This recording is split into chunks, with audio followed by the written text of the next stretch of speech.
پاکستان تحریک انصاف تقسیم ہے مذاکرات کے معاملات کو لے کر کچھ لوگ جو پاکستان کے اندر ہیں وہ یہ سوچتے ہیں کہ مذاکرات ہونے چاہیے چاہے عمران خان ان کی اجازت دیں یا نہ دیں. یعنی علی امین گنڈاپور صاحب نے یہ اعتراف بھی کیا کہ میں وکٹ کے دونوں طرف کھیل رہا ہوں. حالانکہ عمران خان صاحب نے ہمیشہ وکٹ کے دونوں طرف کھیلنے کو تنقید کا نشانہ بنایا ہے. وہ ہمیشہ یہ چاہتے ہیں کہ کلیئرٹی کے ساتھ آئے جو بھی آئے اور پوائنٹ آف ویو کلیئرٹی کے ساتھ رکھے. یہ جو آدھا تیتر آدھا بٹیر والا معاملہ ہے اس سے نیریٹو کو بھی نقصان ہوتا ہے اور آپ اپنی منزل سے بھی دور ہو جاتے ہیں. یہ کیسے ہوتا ہے میں آپ کو بعد میں بتاؤں گا، لیکن پہلے علی امین گنڈاپور صاحب کا اعتراف ہے کہ وہ اسٹیبلشمنٹ کے ساتھ انگیجمنٹ کر رہے ہیں. حالانکہ عمران خان صاحب نے اعلانیہ منع کیا تھا کہ اسٹیبلشمنٹ کے ساتھ انگیجمنٹ نہیں کرنی.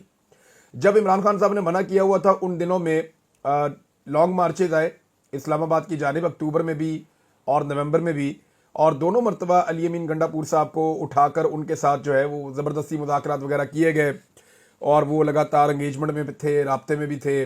عمران خان صاحب کے پاس جیل میں بھی لوگوں کو بھیجا گیا، تجاویز بھی دی گئیں. تو یہ انگیجمنٹ تو رہتی ہے، لیکن عمران خان صاحب نے اسٹیبلشمنٹ سے کسی قسم کے مذاکرات سے منع کیا ہوا تھا.